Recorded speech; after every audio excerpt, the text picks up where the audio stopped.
Hello, everyone, and welcome to Nugget Bridge Radio. We're your hosts, Rushan, Evan, Scott, and Hui. You might recognize those names as we used to do the Quackcast. There are two reasons we're doing Nugget Bridge Radio instead of the Quackcast. Number one being that I said we would do the Quackcast every month, and then we didn't. So we're going to start a different podcast, and now we've held our promise. The second reason is we have a new website now. It's called nuggetbridge.com. Maybe you visited it. Did you guys visit it? I've been on it a couple of times, yeah. I actually don't read it very often. I have all these like red marks at the top, and I don't know what they mean. Those are your private messages, Hui. Please check them. Work. Yeah, Hui doesn't like doing work. We created Nugget Bridge because Hui didn't want to do work. So it's a community where we're going to be kind of crowdsourcing here. If any of you have checked out the website sixprizes.com, you'll see that it's a TCG focused site, and they have articles from all sorts of players every single day, just about the metagame, cards, and news, things like that. And we thought, hey, that's a really cool idea. So we took that idea. And now if you go to nuggetbridge.com, you'll see that every day we have players, really good players, people like me who aren't great players, and world nationals, whatever type people, writing about their opinions on the game. We also have news for you, media content. Basically what we're trying to do here is create a community where you can be informed about the VGC metagame, be informed about the events, learn, and also stay on top of things with what we are hoping will be the best Pokemon video game coverage in the competitive sense that you will find anywhere. Woo. Also, our forums are cool. Yeah, I mean, just to add on to that a little bit, I think one thing that we did wrong when we were setting some stuff up at Smogon previously, and just in general, is that I think most of the previous like VGC coverage on the internet, it focuses on just giving the players information, whereas we're trying a little more this time to help people learn the game and think it a little bit more, rather than just telling people like this is what works. Like people are talking a little more about their thought processes rather than just this is a set that works. This is an EV spread that might work, but we didn't actually check it. Like we're trying to advance the player base a bit, and then we're also trying to get people more involved because that didn't happen real well last time. In addition to getting people more involved, I think an important part of our site is that we're giving people more autonomy over sort of the content they can produce if they want to. And a lot, as you'll notice from our articles, if you go on nuggetbridge.com, and I should point out that I have read every single article on nuggetbridge.com, you can definitely get a sense that a bunch of people are putting their own unique voices onto these things. And it's not a more sterile, authoritative, this is how it works. It's like Scott was saying, this is what we think works, and you can make your own decisions and use these as sort of a starting point to work out what works for you. And then hopefully you will find something that works for you and share it with us, and I will read it and I will put it on the site under your name. We're also about making everything fun. You can write about whatever you think is fun or what you think other people might find fun in your own words.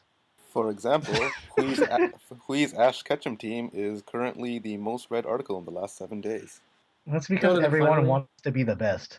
Like no one ever was. So I think Evan had a really good point with like what works for you, because I think that was one thing that was really bad with like the analysis format, where there's a lot of different styles you can play in VGC, and like some people like both in like the Pokemon choice people do, and like the tempo they want to play at, and like how offensive they want their Pokemon to be. And you're not gonna learn that from like reading an analysis, but like if you watch or read rather some of like the tournament reports, you can get a feel for like the way like say Cassie plays is very different from the way like Luke plays. But they're both valid and effective styles. But I think like when people read those stories, maybe they can see like how that works into a team versus like just seeing a bunch of Pokemon in a vacuum and like trying to figure out how that would actually work in real life. But yeah, enough about Nugget Bridge. last month, two very major tournaments happened: the U.S. National Championships and the Canadian National Championships. All four of us were at the U.S. Championships. Despite Rushan's country of residence being Canada. It is very expensive to fly within Canada, okay? Yeah, that shows that you just like America more than you like Canada. I'm just trying to figure out what the second really important tournament was, because if he came to ours, It was really important, okay? Without that tournament, I would not have a hotel room to stay in. Scarm would not be coming.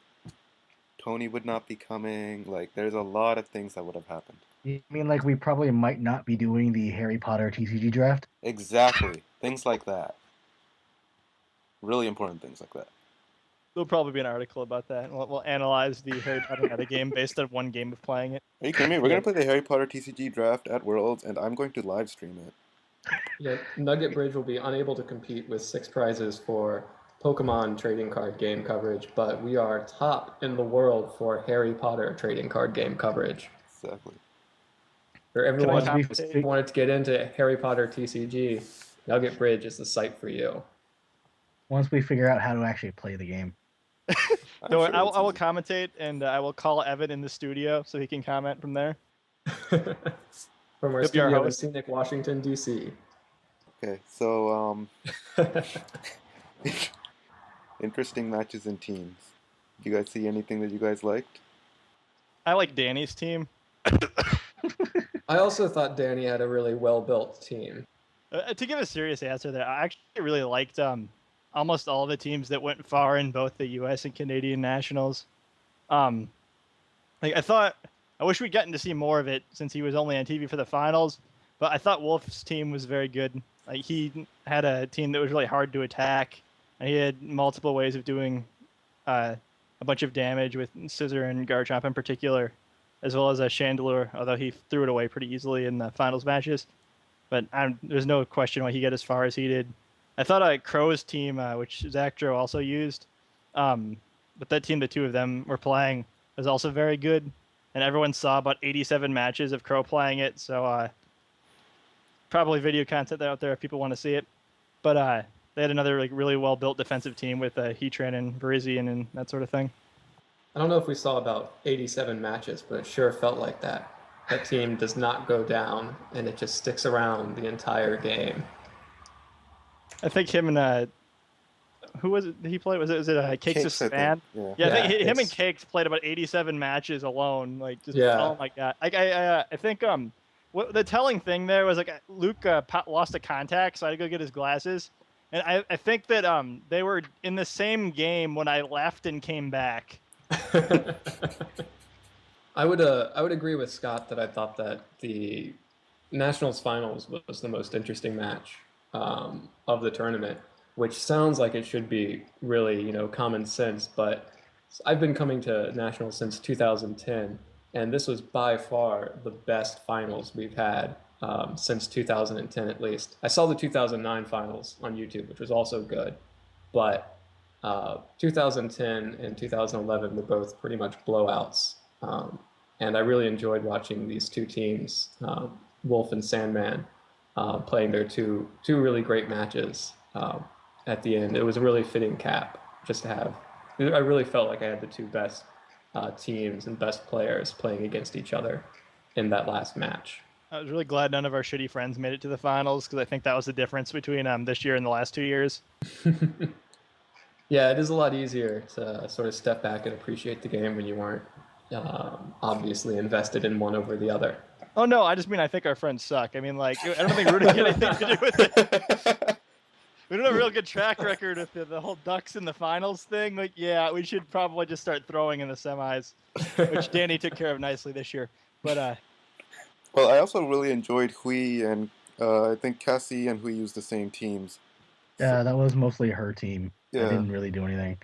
But since you played with it, maybe you can tell us a bit more about it. She was showing it to me, and I looked at it, and I was like, wow, this is exactly what I really want to use. So she kind of gave it to me, and it rolled from there. And, like, she was telling me about all these options that I had to play with it, but I only figured out how to play with 2 of the leads. So I felt like I was kind of limited in what I could do compared to what she could do. which obviously translated her doing better than I did. You ended up 5-3. 5-3. I think Mhm. all three of my losses were like 1-0 losses, so it wasn't that bad. Yeah. And if you are interested in reading more about Cassie's team, um, she was kind enough to write it up for Nugget Bridge. You can search it. It's called Harabos and Friends. And it's a really great write-up. It's just looking through it right now. Gastrodon, Chandelure, Sableye, Obama Snow, Reuniclus, and Heracross. Heracross being the real standout, least standard Pokemon of the tournament, but it's got a bunch of nice little tricks and fun little customizations on it that makes it really worth a read. Yeah, I would definitely. I haven't really ahead. seen many Reuniclus around this year either. Well, everyone's really keen on Cresselia, and I guess if you're just trying to set up Trick Room, Cresselia would be the better Pokemon. But with something like Sableye on the team, the Reuniclus's offensive abilities actually are showcased a little bit more. Yeah, I thought that was a really great choice by her to choose Reuniclus, which I think is in general a worse Pokemon than Cresselia, but in her case was the correct Pokemon. It fits the role better than Cresselia does. And I think if there's anyone listening to this that wants to kind of understand like picking the best Pokemon for the job rather than just the strongest one, like she explains why she did that, and I thought that was like particularly clever. And then the team obviously is about as complex as it gets as far as like having lots of options that are kind of obscure. And like I think if anyone's kind of just sick of playing beatdown teams, it's a really good example to show you like what can be done. I was really impressed with that. I lost to it myself. I think my favorite part of that team was that I could Will-O-Wisp 3 of my own Pokemon for different types of advantages. Like I could get the Heracross for Guts, I could get Chandelure for Flash Fire, or I could get my own Reuniclus to prevent status. That was really cool. And Especially with Prankster on Sableye, that was sort of a no-brainer, but it's counterintuitive a little bit unless you're thinking of it.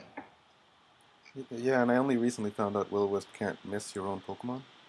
No, I thought it can. Or is it Flash Fire? It can't miss Flash Fire. It can miss Flash Fire too. Why was I told differently? Told you that. I had always believed I'm like 70%, man, that's risky. And then like someone's like, no, it always hits. I'm like, huh? I've missed my own Chandelure before. Really? Yeah. Owned. I was lied to. This is the importance of playtesting over theory momming. Listen, Rushan would have lost in a high-stakes tournament match, and we would have done better. man, I guess you can't trust We would have everything you understood hear. why he lost when he missed. Did I bright powder my own Pokemon? It still drives me nuts. Like I missed a couple swaggers during nationals. Like I just don't understand the mechanics of this. Like if I'm targeting my own Pokemon, like, hi, don't move out of the way, guys. Like, can I give like a command here? Like, just like dive into that. Like, just go, dive in there. Pretend it's a rebound. Swagger was one of the big metagame shifts running up to nationals after the Japanese nationals. What was that? Was that in June? Yeah, that was June. Into June. That hit the American metagame. And Scott, your team, like you mentioned, really abused the advantages of Swagger, yours and Danny's. And also there was an article about Swagger on Nugget Bridge too, called Moves Like Swagger, written by our friend Scott. I don't know if you wanted to walk us a little bit through that team.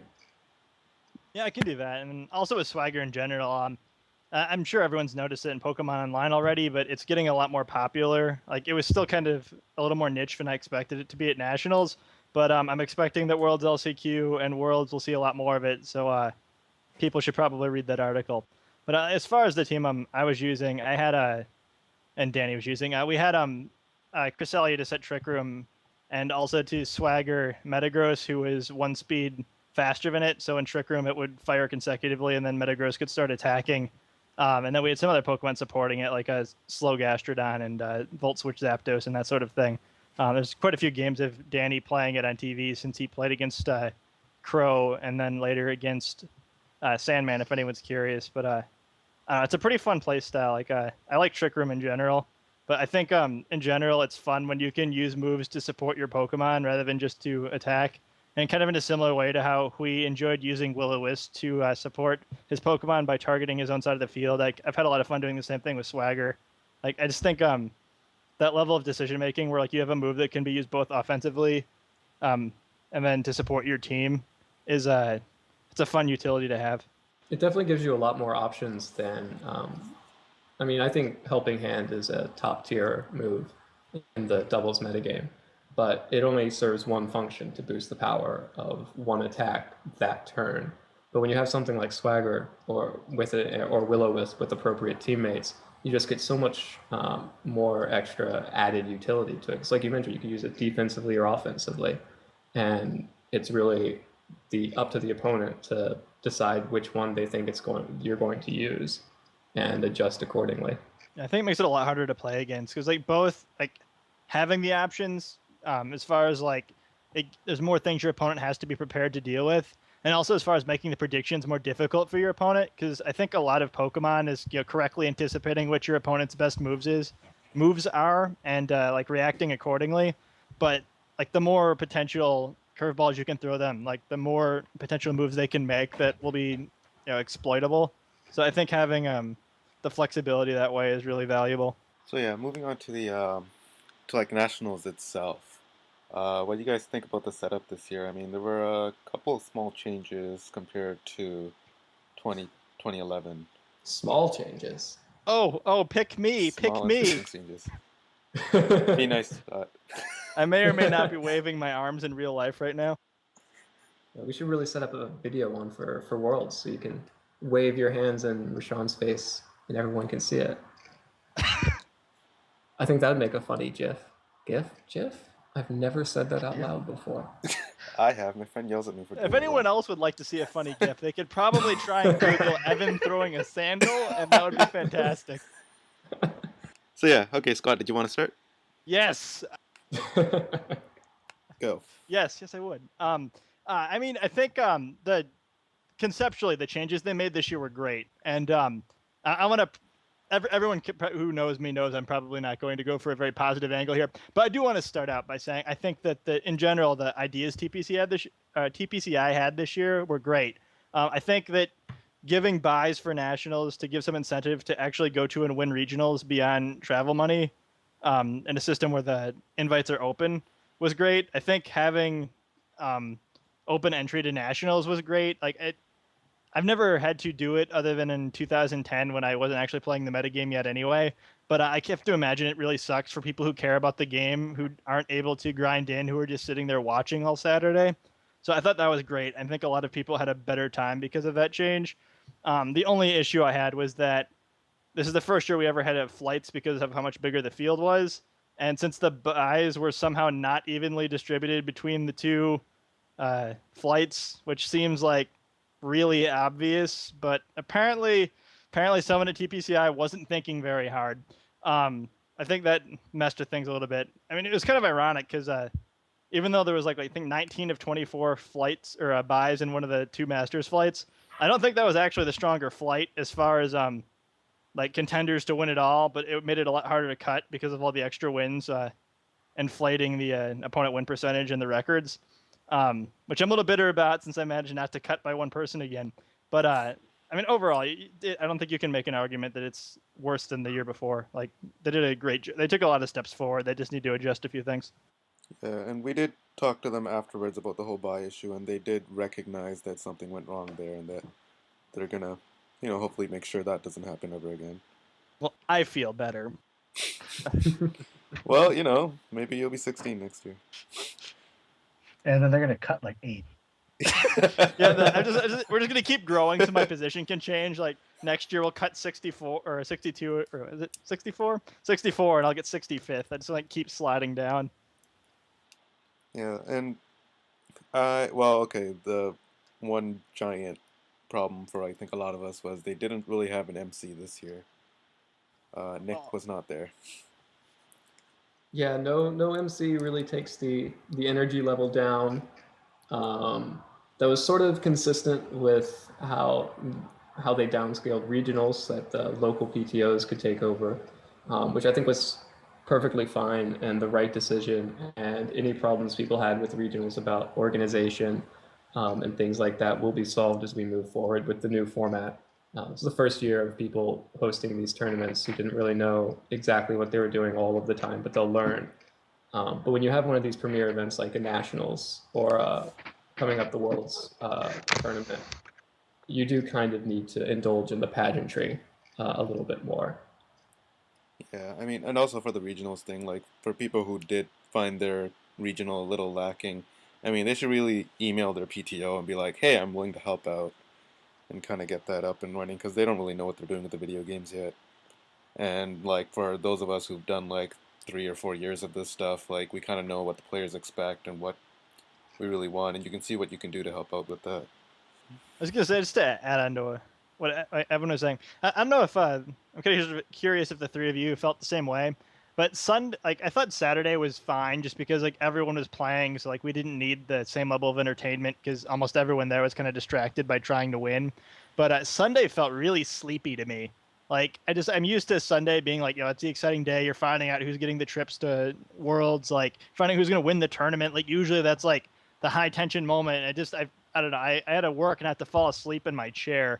It's like, I mean, some of it was just that we only had one televised match in each division, which sometimes weren't the most exciting matchups. But I mean, just without the lack of Nick there to kind of liven things up, I just didn't feel like a Pokemon tournament to me. I felt like I was at a regional instead of nationals, and that's not a good thing. But I don't know if you guys felt the same way, or if it was just, me. I felt largely the same. It did feel a little bit anticlimactic. It's the problems you mentioned. In addition to having all three finals played at the same time again, which they started last year, having juniors, seniors, and masters finals all being played at the same time was still really is a bummer.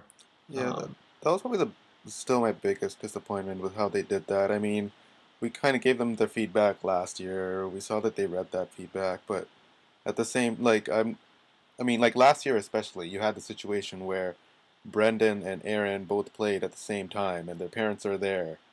I mean, what do you do? Two of your kids are playing on opposite sides of the field. I mean, that's incredibly frustrating too. Like, I mean, I think it's really important from TPCI's perspective that they need to build a community here. Like, it's really important to keep people coming back so that there's some amount of like kind of like community connection. And it's really frustrating. Like with the seniors division, like we've gotten to know a lot of them really well. It's like, I mean, I don't hang out with most of them outside of the event, but like I care what happens in that division. Like there's people that I know that I talk to online all the time. I want to see that match, but I end up having to choose between watching that and watching the people in the division I'm competing in. Like I think it's really frustrating. Like I don't think there's a single player that would rather stay or that would rather have everything simultaneous than to spend an extra hour and a half to get to see all the matches.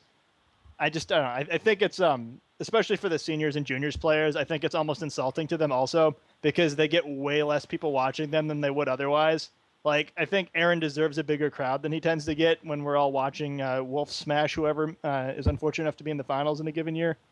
And going along with that, they announce like as soon as the battle ends, they announce who is going to be the national champion to a smattering of applause because everyone's watching another match and they don't care because their match is still going on, which that's be incredibly distracting for the player too. I mean, I'd be so furious if I was ever get done or whoever got done last, and I was in like 3 really intense matches, and like the announcer, who I guess isn't even really an MC because she said like 4 things all weekend. When the announcer's yelling, the microphone. Yeah, there we go. Yeah, I thought it was irritating in LCQ last year at Worlds, even when they were just like leading like a cheer or something like that over in the TCG section. So it's got to be even more annoying when you like actually have someone with a microphone like 10 feet away from you yelling crap. That's actually something TCG people complained about. It's like the video game players are so loud. Yeah, it's okay if they do it, but if we do it, the side events get a little too loud. I understand. We do get a little loud, but that's better for the event probably. Yeah, I mean, as long as it's not interrupting you know. You were at a video game event. I mean, things are loud there. You're probably at the wrong spot if noise bothers you.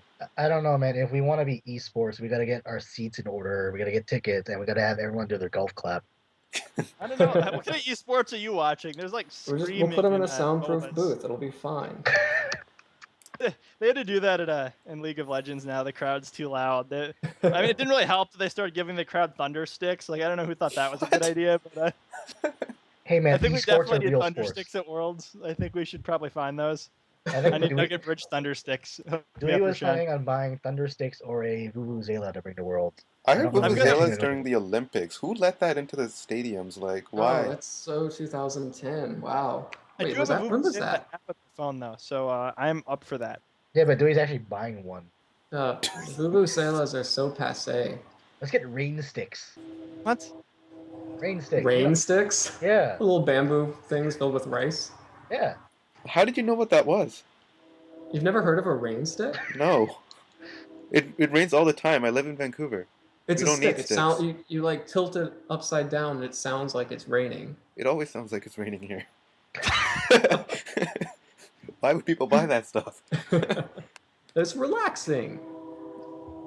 I didn't know that. Why is there a train sound? I don't know where one of you Gonna was. say, what the hell?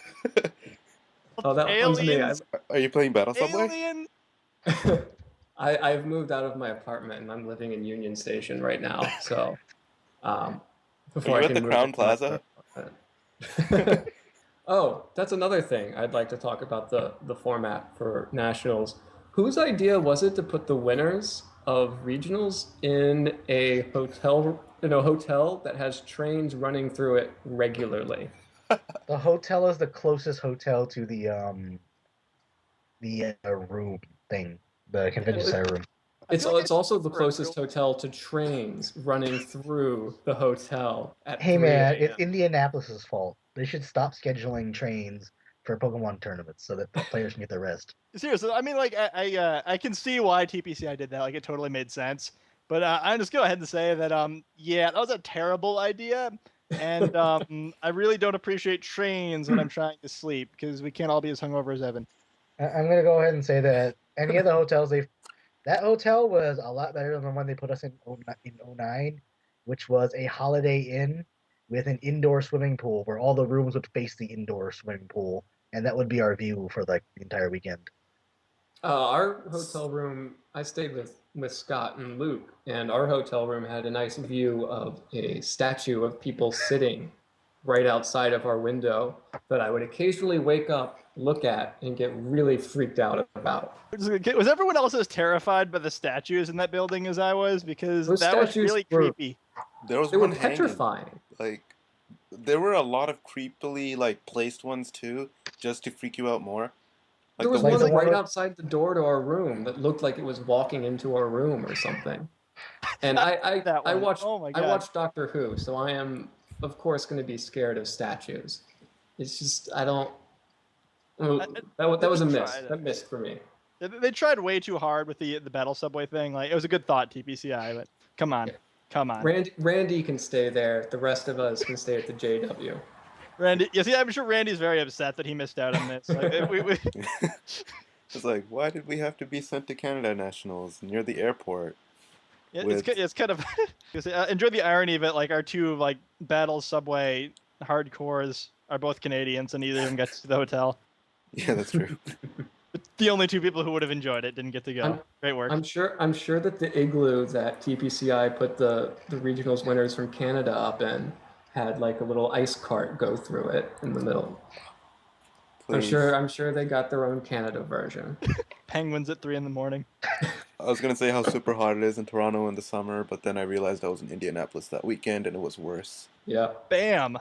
But Toronto had a pretty terrible location actually. It was very And a close terrible to the airport. turnout. Yeah, well, honestly, the tournament's in the middle of nowhere. It's actually pretty annoying to get to. And yeah, it's Toronto. I feel Yeah, like Indianapolis is any better? Hey, at least they're downtown. Hey. I think what we learned from Canadian Nationals is that if you're going to give out world invites at it, you need to do it at a different weekend than U.S. Nationals, because getting like 12 people for the juniors division and giving half the prizes you gave in the U.S. to like over 100 competitors is probably not acceptable. I think it's because last year TCG players complained because they're like, oh, the metagame will change based on the results, which is a stupid complaint, to be honest. But But it will change. I mean, I then don't have a deal problem with with it. that though. Like, I mean, Everything I just changes. I just think the bigger issue with that is that like they're spending lots of money on these events, and it doesn't take a dramatic increase in their investment to make it bigger. Like, it increases the time, and like maybe they need some more staff, but like since they're gonna rent like the same size space anyway, probably, and because they're gonna give basically the same prizes anyway, I just think it makes a lot more sense to get more turnout and not make the event a complete joke. Because I know a lot of people who went to U.S. Nationals felt like they got ripped off because they could have gone to Canada and invaded like the Europeans do, and had a much easier time with a much smaller field. Like especially in seniors, which apparently someone actually came to Indianapolis to get the prize money and like for their regional win or Yeah. whatever on like Friday or Saturday, and then drove to Canadian Nationals with that money. So And took I first. yeah, so something might be wrong with the system, maybe. Yeah, like, and personally, I would really just enjoy being able to go to both and seeing everybody twice. Yeah, I would too. Twice, I mean, that's one thing too. Like, it's a social event for most of us, and like, I'm actually closer to Toronto than I am to Indianapolis, so I would have loved to have been able to do both. Yeah, well, with Nationals over, we do have Worlds up in, well, whenever this gets published, probably within a week or so. Starts August 11th, right? Yeah, August 11th. Worlds. 10th is LCQ, and then, yeah, 11th and 12th are Worlds. With most people getting in, I think, on the 9th. So, yeah, for Worlds, actually, you guys, we will be trying to do a podcast from Worlds, which we will either stream live or stream, or put up later, or both. Well, definitely put up later. But maybe stream live with the video, make it all nice. complete with tacky Hawaiian shirts and Oh, yeah, I need to buy one of those. Oh God, me Fruit. too. fruity Hawaiian drinks. Yeah, probably those two. and I'd not love to have a fruit me. Hawaiian drink. I think we're supposed to be beating Scarm. I mean, I saw a picture of him in Toronto at Nationals with a drink with a high-heeled shoe inside. Like, how? Please, they all have umbrellas. It'll be awesome. Yeah, Scar was trying to one up me because I was bragging about my giant fishbowl. But he Did it have didn't. gummy sharks? He lost. Did it have Yeah. gummy sharks? Oh, it Yeah. had lots of gummy It sharks. had They gummy tasted sharks. like ass. That was delicious. The like, gummy sharks weren't great. The rest Yeah. of it was. Yeah, I feel like imagine the worst candy you've ever had in your entire life. That was the gummy shark, because it turns out that sitting in alcohol for like 20 minutes does not make gummy animals taste good. That's what I learned. terrible. Why would you ruin a gummy animal? Man, But somehow Caleb ate them anyway. I don't really understand. you can't waste food. That's Caleb had somehow- like 30 of those in quick succession, and then he was sick, and he didn't understand why. But yeah, we'll have that. Much like Nationals, we will be tweeting live from the event, so you can see how all your favorite people are doing. And Please don't ask how people are doing if we don't know how they look like, unless you're going to explain to us who they are. That's always been a bit of a issue with people asking how their friends are doing, but you don't tell us who your friend is. Give us the real name. All we need is the real name. Yes. Other than that, we'll also have interviews and videos coming afterwards. So yeah, we're looking to make 2012 the best year for coverage. As far as people and stuff to watch out for, Scott wrote a nice little article about that just a couple of days ago. So do you want us to take us through that? Sure. I think. I mean, obviously, the thing with Worlds is with how difficult it is to qualify for it. Anyone could win. I mean, that's the fun of it. It's probably the most wide open event all year. But I mean, there's some big threats. Obviously, Ray won 2 years in a row. So yeah, if anyone's counting him out, they probably have some sort of serious mental disability. I mean, Wolfie's been really strong the last 2 years. Both the Japanese players looked amazing. Mateo will be there, who got second in the Worlds last year. And then a lot of people who went deep in other events looked really good. Like Sandman, who lost to Wolf in the finals of U.S. Nationals, had a really interesting team, and I think is in general a really crafty player who could surprise a lot of people. But Scarm, in spite of how hilarious his chokes tend to be, was really good in Canadian Nationals, and we just posted a video of his battle with Crobert, I think yesterday. And that would definitely be worth watching if anyone's listening to this and they haven't already also. And a really good battle between two players with very similar teams. So you can kind of see the counterplay there. But, I mean, there's a lot of strong players. And the LCQ is completely loaded also. So, I mean, anyone who gets through that will have a great shot at winning Worlds, I think. Well, Well, I feel a little bit awkward talking about Worlds since our good friends Hui and Scott, who are on this cast with me, will be playing in Worlds, both of whom are likely to have a decent showing in the Last Chance qualifier. That being said, I hope I don't offend the two of you, but neither of you are my picks to win this year. I know that must be devastating to both of you right now, but you did not make it on the coveted Evans predictions.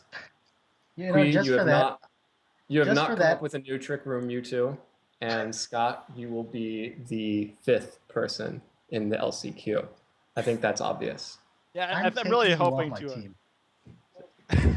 I'm really hoping just to chain. I'm going to see how many years in a row I can make it to the last round of the LCQ and then not make it. So I've got one so far, going for two. Wish me luck. You know. Hey, I lost in the first round of the LCQ last year. I'm just looking to get past that. I also Last hope to get out of the rough. first round. But in If all I had to- seriousness, I feel like I'm going to win everything because I'm super prepared for this. And I've been doing nothing but playing nonstop every day, all day.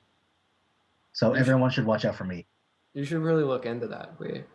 You might want to eat or sleep or at least take a shower before I Worlds. eat, sleep, and breathe Pokemon, okay? Do you shower Pokemon or? Actually, Evan, it's Rain funny dance. you That was one mentioned that you this because left out. I heard you had some troubles with showering Pokemon at Nationals. Yeah, I had some Pokemon showering troubles when my bag got locked in other people's rooms that I drove from the airport, and then they kicked me out of their room that they said I could stay in. okay. I wonder how that worked out. That's not affecting my prediction, by the way. And anyone who says that, He would have I predicted will. Hui, but now. Remember we opened the closet and we're like, man, that's a really girly shirt. That must be Evans. And then Evans came a minute later because I remember that. It was black and white checker. Come on. All right. I'm actually But wearing in that all same shirt. seriousness, I feel like the real winners are going to be the fans because it's going to be an exciting weekend. Oh man, I'm making my prediction now. Is anyone Oh, actually going to make a prediction on this prediction cast? Oh, did Evan not make one yet? No. No. Evan. I made an Evan talked about anti-prediction. Evan for like 5 minutes because that's what Evan does best. I'm gonna make a prediction. My top pick for the LCQ is still Omega Donut, like he always has been in the past few years. Mike Selesky, former national champ, 2009. Great player. He was my Turtle Moth companion last year. We were both running similar looking teams. My team did noticeably better, but he's still a strong player, and I expect him to go deep. He's also the man behind a bunch of the technology tools that we use. Helps crack all of the RNG, so he has an understanding of the most in-depth parts of the game, which don't actually matter in a battle, but they still seem applicable.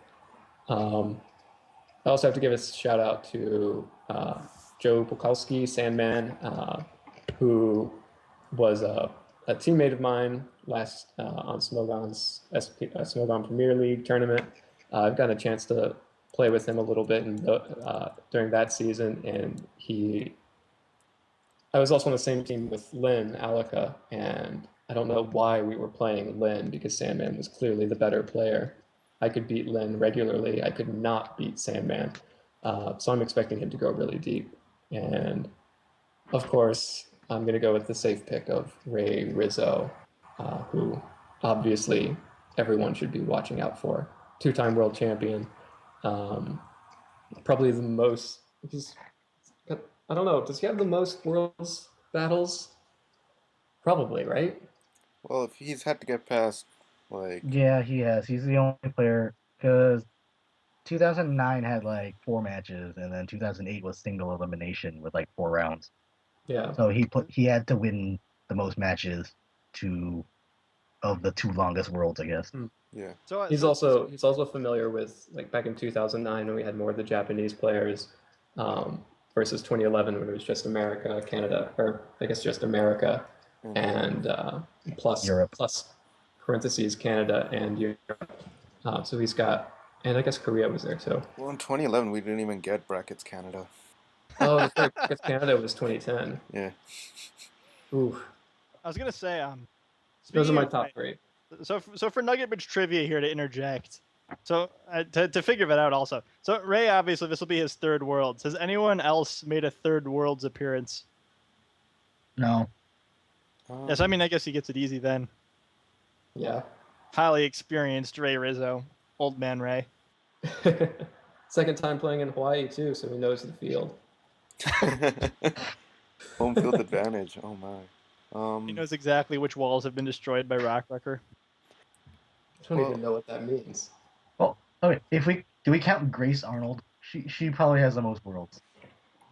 Oh yeah, the Arnolds. I wonder Yeah. if they're gonna be in I Hawaii. haven't talked to them. I don't think any of them. They none didn't of them qualified for qualify. nationals. Like David got eliminated one By round. Aaron. By Aaron one round before top four, which was pretty unfortunate. I mean, that was the finals match last year.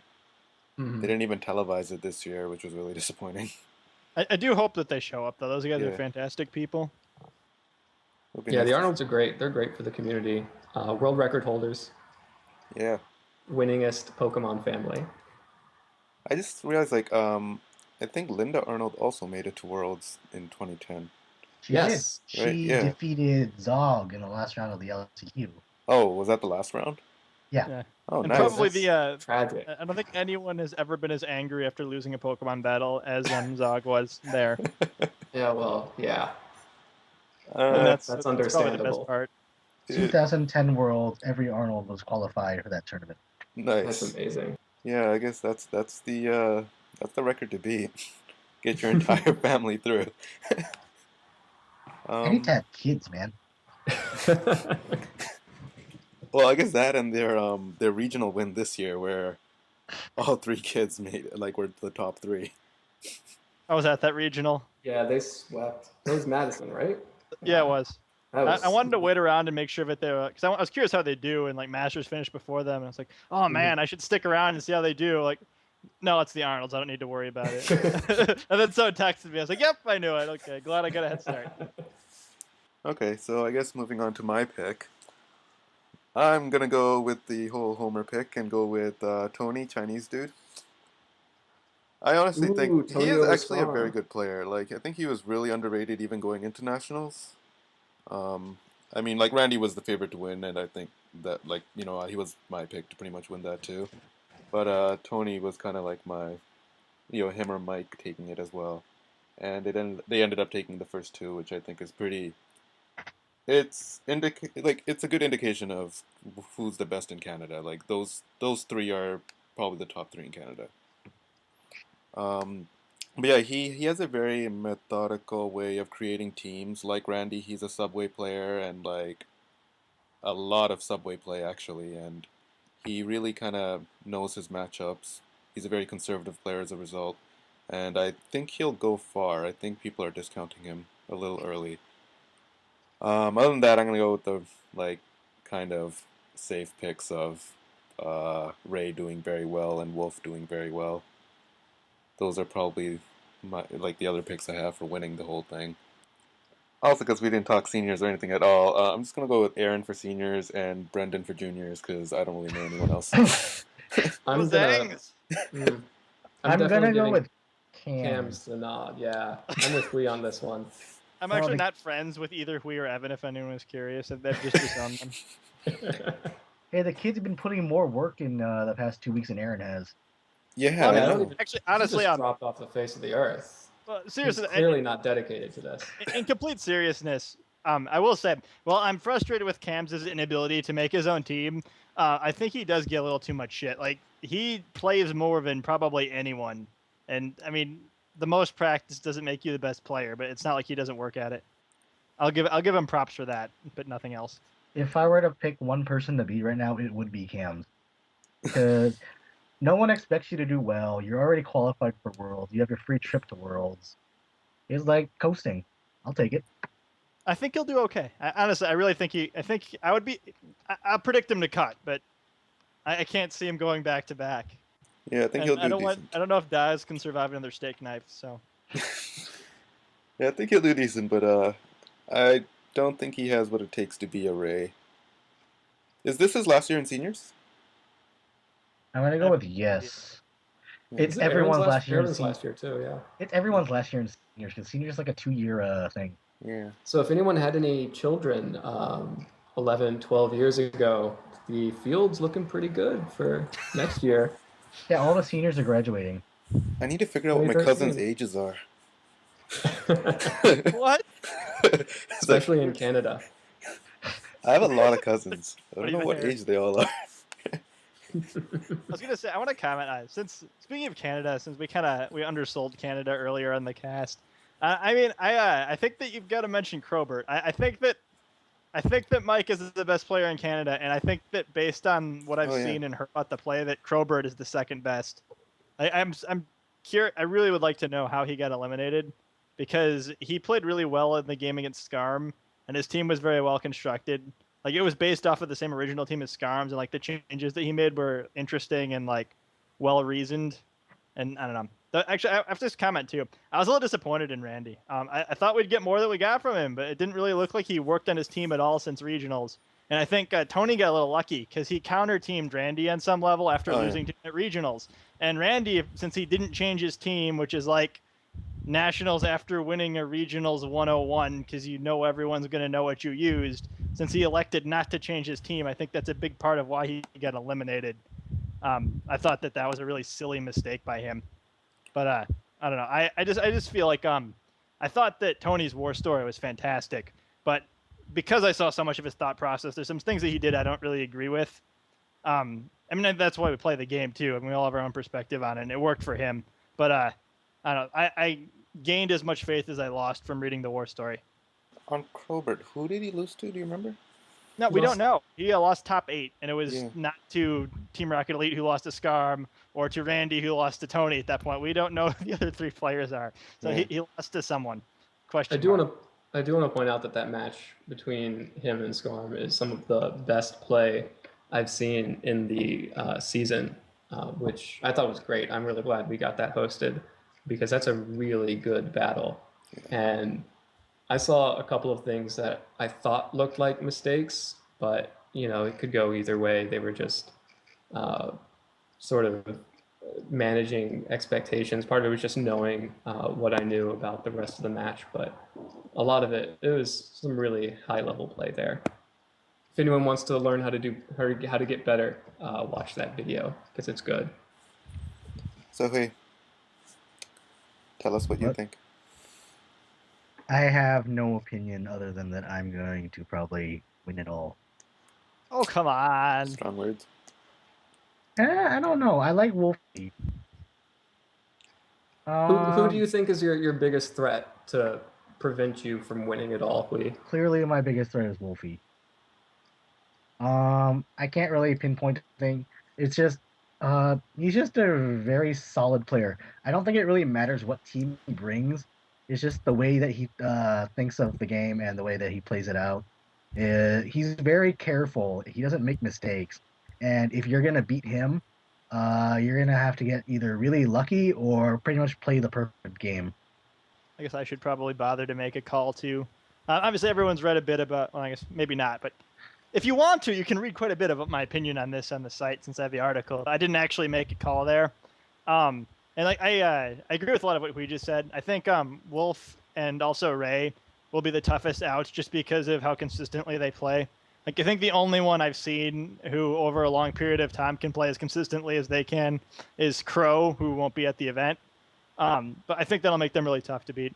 I also think that the Japanese guys looked really good in nationals, and I always feel like because of how much more they play there with their local events, they're always kind of a step ahead of us in the metagame. So they might come up with some neat tricks. I have heard a bit. I don't want to spill too much, but I have heard a bit about what the Japanese guys have been testing because they play against Scarman, Ray, and Danny and D-Train occasionally. So they've been doing some neat stuff. But and I think as much as I'd like to predict Danny or Scarm or Ray to win because they're the people in the field I'm the closest with, I do think Wolf's going to do it. I think it's his year. I think he's going to be the first person to win a regionals, a nationals, and worlds, which is just ridiculous, especially considering he's had so many fewer tries than most of us. But he plays probably the most consistent game of anyone other than Ray, and I think that Ray only having to play in 2 tournaments in a 2-year span is a really big disadvantage. I don't know. Wolfie play. It's hard to argue with someone who's been as consistent as he has. I think it's gonna be him. All right then, let's wrap this thing up. Oh, actually, before we do, Evan, do you have any? You'd like to start a little segment of your own? Yes. If anyone who has visited our forums, specifically the workshop forum, knows we do accept submissions from everyone for things to go up on site. Post your idea there. I'll take a look at it. We'll get some comments on it, see what we can do to make it better. And we'll put it up on site. But that's only if you get your report, your article, your analysis on my desk by 5. Anything not on my desk by 5 will not get on the site, and you will have voided any privilege of getting on site ever. Is that 5 Eastern or Pacific? It's 5. GMT? It's 5. On my desk by 5. Could you tell me where your desk is? My desk is in Washington, D.C. Where are you right now, Evan? It's right Nashville, next to the toilet. I'm in Union Station. That's a hell of a commute. Next to the trains. Well, that have been going he'll by be at his periodically. desk by 5. Yeah, I'll be there by 5. So I'll just have to make sure that things are there by 5. Last time I was visiting my desk, I did have some articles on there that will be soon to be on site at nuggetbridge.com. For anyone who has been wondering about what it is we mean when we say that a Pokemon has been RNG'd, we are getting a whole heaping helping of RNG guides so you can make your own perfect Pokemon to compete with the best of the best, like myself and Rushan. And we also have EV training guides coming up. So anything you need to help you get your own Pokemon in game, probably won't be able to have them all up by Worlds, and they probably won't be that useful by Worlds because of the time crunch. But for next year, you will definitely have all the resources you need on nuggetbridge.com. I've also got our friend and contributor, Zach, who won the Madison Regional that Scott and I attended this year. Has written an article about battling etiquette that I think is going to be really interesting. And I've got I've got a guide to Hail and Trick Room coming from Cass, we've talked about at length in this podcast, who you can also read an interview of at Pokemon.com, wherein she admits to counter-teaming everyone. As well as a few other surprises coming up down the road. So again, if you have anything you would like to contribute to the site, make sure you get it on my desk by 5. Post it in the workshop. We'll take a look at it, see what we can do, and it'll end up on nuggetbridge.com. And that's what's on my desk this month. And with that, we're done for this episode. Hopefully we'll see you all at Worlds, except Evan. Except for me. Bye. Thank God. We're holding open auditions for Evan's replacement for the Hawaii videocast. So if you'd like to audition, please show up to, I'm going to say, Pokerob's room at 5 p.m. Also, you should probably be wearing a really tacky Hawaiian shirt if you want to be selected. Where would I buy a tacky Hawaiian shirt? Walmart sells everything tacky. Yo, Target was really expensive. You guys told me to check Target. I didn't. I told you to check a Walmart. Everyone else was saying Target for some reason. They were all liars. It's because he's in Canada. They don't know what sunlight and beaches and fun look like. I had to buy Scarm's Hawaiian shirt last time. I'll buy you one too. Thank you. And Scarm's was completely tacky. It was amazing. It's so good. Oh, God, I love that picture. Great shirt. I like the one where he's on like the goat or whatever the hell. That's a good picture. All right, sweet. Yeah. So who has me covered? Okay. We can. Yeah, unfortunately, trains don't go to Hawaii, so. The goats do. Have you considered surfing on your turtle or flying on your moth? Does moth can fly? No. I mean, only good ones do, so yours definitely doesn't. But Does That's a Butterfree get shame. fly? Butterfree, I don't even know. I don't think it got fly. I know it didn't didn't get when I fly was in a small red. child. Yeah, I mean, who knows if it has since, because no one's caught a Caterpie since like 10 years ago. But Except for Hui. Ew, I use Butterfree. Yeah, you didn't use one in your regional. No, I wanted to. I used Oh, Parasect man. in my regional, a Pokemon Parasect that is knows a not a lot about. Butterfree. Butterfree does not get fly. Thanks, Rushanopedia. Beacon, great Pokédex. Did you guys know that in Black and White, you don't have to have badges to use HMs? So if you trade over a Pokemon with Fly or Surf at the beginning, you just use them Huh. Thanks, Wikipedia. instead Did you of like. know? Oh, go ahead. No, I don't have anything to say. I was just gonna say, did you know that after saying he was gonna do better than me for like the 5th event in a row, Evan once again failed to do better than me? There's a good fact. Thanks, Scotopedia. NP. We I need don't some have it. Did you know? catchphrase to I sign don't, out I don't on. have that. Sorry.